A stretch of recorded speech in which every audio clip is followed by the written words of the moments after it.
Hello दोस्तों, मैं सुरेश्वर यादव पर्दाफाश में आपका स्वागत करता हूँ। आज का टॉपिक है दलितों पर शोषण होता है स्वर्णों का गांव में। ये सच है 100%। जिस गांव में स्वर्ण है, उस जाति लोग हैं, उस गांव में अगर दलित हो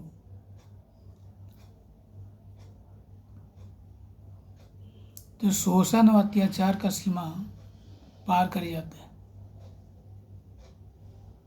वो न ठीक से खाना खा सकते, न कपड़ा पहन सकते, न सामने बैठ सकते, न बात कर सकते, न शादी ब्याह सही से कर सकते, न बर घोड़ा पर चढ़ सकते हैं। ये सब की हिम्मत नहीं होता, क्योंकि वहाँ उसको दबा करके रखा जाता है। दोस्तों, आज़ादी के बाद हमारा देश प्रजातंत्र हो गया। पहले राजतंत्र में था, लेकिन उस राजतंत्र का प्रभाव अभी भी हमारा देश में है। तो कभी कभार देखने को मिलता है, जैसे राजस्थान वगैरह एरिया जहाँ राजतंत्र अधिक देखने को मिला था।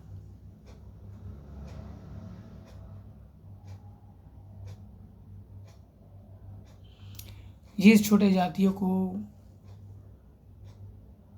पैर की जूती समझा जाता था, आज भी वो दबे कुचले लोग ही है। उसको आज भी लोग पैर का जूती ही मानते हैं।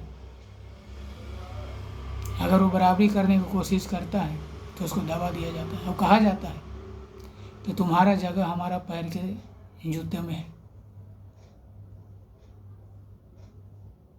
तुम्हारा जगह हमारा पैर के तलवे में है, उससे ऊपर नहीं। लेकिन आज प्रजातंत्र है, राजतंत्र नहीं है। आज हमारा संविधान में सबका पूरा अधिकार है, धर्म मानने का, शिक्षा पाने का, हर काम करने का। लेकिन जो सदियों से उसको पैरों के तले कुचल कर रखे हैं, आज अगर वो बराबरी करता है, शायद बैठता है, खाना खाता, अच्छा कपड़ा पहनता है, तो लोगों को सहन नहीं होता है कि मेरा पैर की जूती आज मेरा बराबरी करने चला।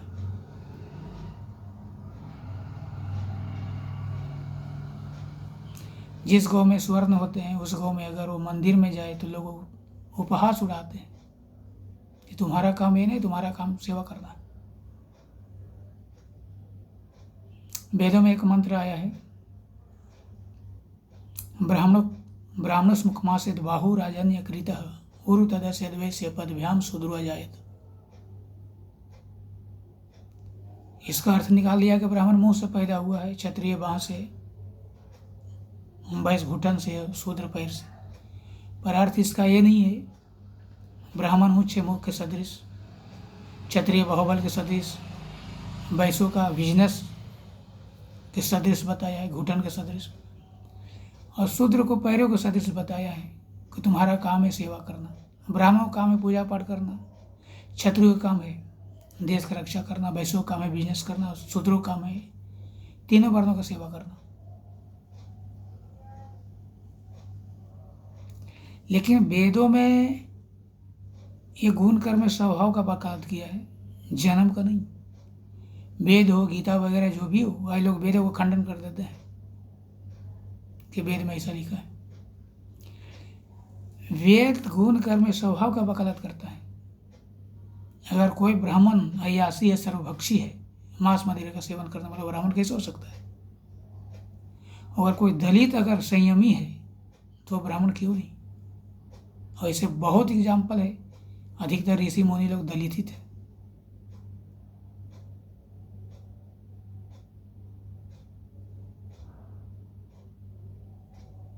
तो यह एग्जाम्पल लोग देते हैं कि तुम्हारा काम है सेवा करना, पूजा पाठ करना नहीं।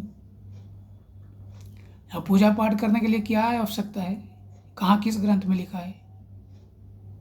कहाँ कृष्ण ने कहा, शंकर ने कहा, राम ने कहा, कौन कहा, कहाँ लिखा है, कहाँ वेद में लिखा है कि दलित पूजा नहीं कर सकता, केवल ब्राह्मण ही पूजा कर सकता है? पूजा करने के लिए शुद्ध शरीर और शुद्ध मन की आवश्यकता है, कोई भी कर सकता है। आज मांग कर रहे हैं कि अगर कृष्ण यादव है तो उसका पुजारी यादव क्यों नहीं, क्यों नहीं हो सकता? अरे यादवों का कुल देवता है,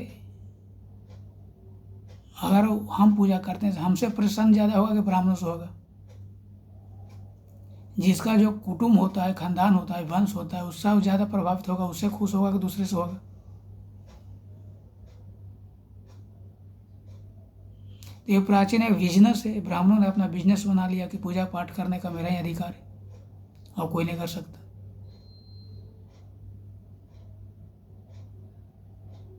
और जितने भी ये जो देवी देवता है सब प्राचीन है। अब गोंडी आदिवासी समुदाय ने शिव को अपना आराध्य माना, अपना पूर्वज जो आदि देवता माना जाता है। अब ऐसे अगर 5-10 हज़ार बैक में जाओगे तो सभी लोग आदिवासी ही थे, मूल निवासी आदिवासी। युग के अनुसार अगर बैक में जाओगे तो 10 लाख पीछे जाना पड़ेगा, त्रेता युग में, राम जिस समय राम थे तो 10 लाख पहले कौन था? केवल आदिवासी था, कोई जातिवाद नहीं। शिव जी आदिवासी है। 5,000 बैक में जाओगे तो कृष्ण आदिवासी मानना पड़ेगा, कृष्ण जी को। अगर कृष्ण के यादव मानते हो, अगर राम को क्षत्रिय मानते हो तो प्राचीन नहीं हो सकते हो, जल्दी के। जातिवाद तो ईसा के आसपास में शुरुआत हुआ है जातिवाद का, पहले कुछ नहीं था जातिवाद।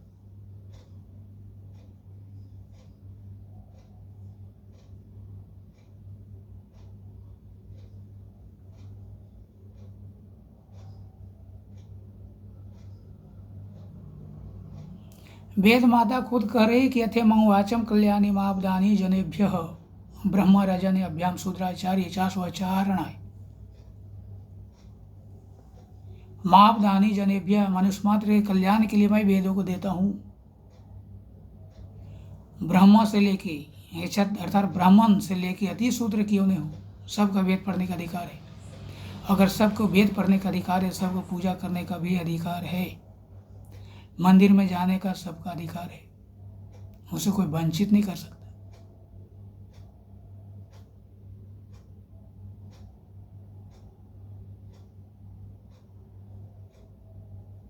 पहले तो वेद पढ़ने वालों की जीभ काट दिया जाता था, सुनने वालों को कान में शीशा लगा कर डाल दिया जाता था।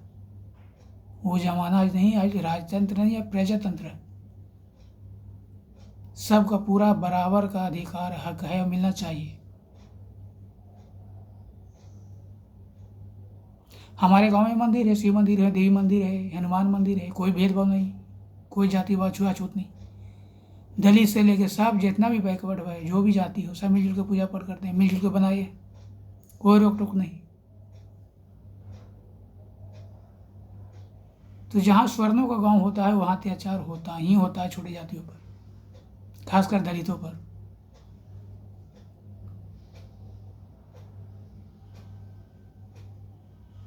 अब ईश्वर के दो शब्द ले लो ना, सर्वव्यापक, सर्व अंतर्यामी। सर्वव्यापक का मतलब क्या होता है? ईश्वर से कोई जगह खाली नहीं, सब जगह व्याप्त है। ऐसा तो नहीं है कि जहाँ दलित का गांव है या दलित है वहाँ ईश्वर नहीं। सर्वांतर्यामी का मतलब क्या हुआ? सबके अंतकरण में है। ये शरीर चेतनता जीव से हो रही है, जीव से शरीर का चेतनता प्राप्त हो रहा है, और जीव का चेतनता ईश्वर से है। शरीर को संचालन जीव कर रही है और जीव का संचालन ईश्वर कर रहा है। सोचो, सबका अंतकरण में ईश्वर है। जब इतना अति पवित्र ईश्वर भेदभाव नहीं कर रहा है तो आप किस खेत की मूली हो? ऊंच नीच छुआछूत भेदभाव क्यों करने का? ये समाज में असमानता फैलाने का क्या मतलब है? ईश्वर से कोई पवित्र हो सकता है जो सबके अंतकरण में है? वो सड़ा गला दलित या सड़ा गला वेश्या क्यों नहीं हो, सबके अंतकरण में हो।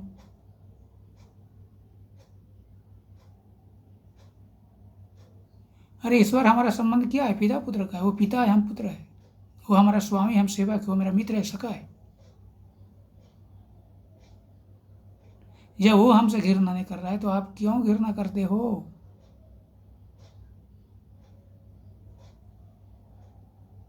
ये शोषण कब तक होता रहेगा?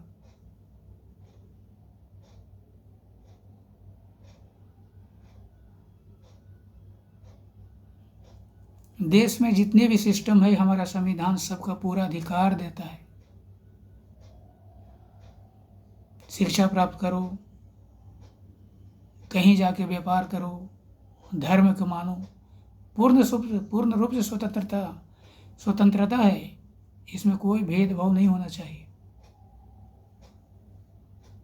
लेकिन मैं ये सब अपने आंखों से देख चुका हूँ, इसलिए मैं बोल रहा हूँ। छोटे जाति अगर बड़े को बराबरी करता है तो उनके मूछें झुक जाती है। कल मेरा ये जूता साफ करने वाला आज हमको बराबरी कर रहा है, ऐसा लोगों को एहसास होता है।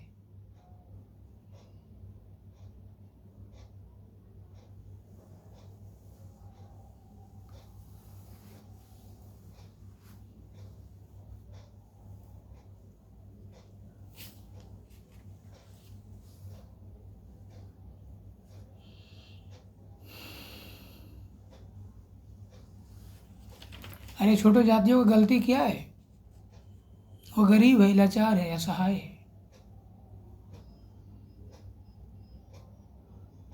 हमें तो उसको हेल्प करना चाहिए और आगे बढ़ाना चाहिए, आगे लाना चाहिए, बजाय उसको हम शोषण करते हैं।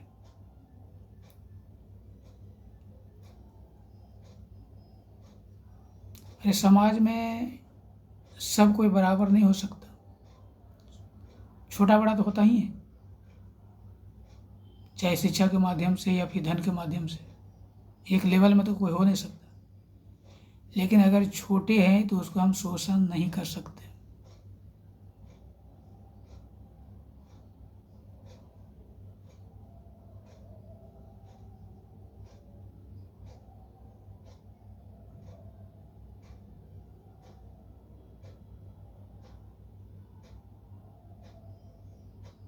और ईश्वर को देखा गया है, बहुत ऐसा कथा कहानी आप सुने होंगे, देखोगे ज़्यादा प्रसन्न वो दलितों छोटे जातियों से ही होता है, गरीबों से ही ज़्यादा प्रसन्न होते हैं वो, क्योंकि वो लाचारी व्यवस्था में भी वो आत्मा से दिल से पूजा पाठ करता है, वो दिखावा नहीं करता हो।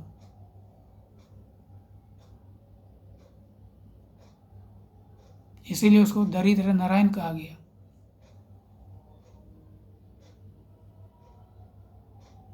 वो दिल के सच्चे होते हैं, ईमानदार होते हैं, छल कपट नहीं होता,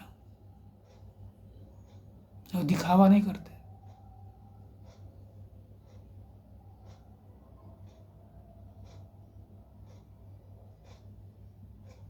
किसी को शोषण नहीं करते हो, बल्कि अपना दूसरे को दुख सुख के लिए अपना दुख सुख को भी त्याग देते हैं, दूसरों को सुख के लिए अपना सुख को त्याग करते हैं। इनका दिल बहुत बड़ा, बहुत दिल मतलब दिल बहुत बड़ा होता है छोटे जातियों का।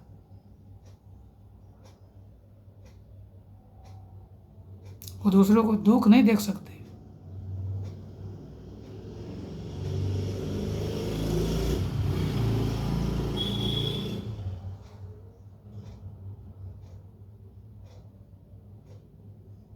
भले उसके पास खाने के लिए कुछ हो या ना हो,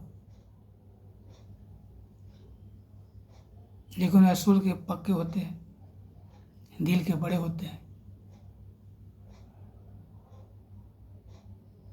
इसलिए समाज में किसी भी जाति विशेष, छोटे हो, मिडिल कास्ट हो, हाई कास्ट हो, किसी का शोषण नहीं होना चाहिए। और शोषण तो छोटे जातियों का हो रहा है, ये नहीं होना चाहिए।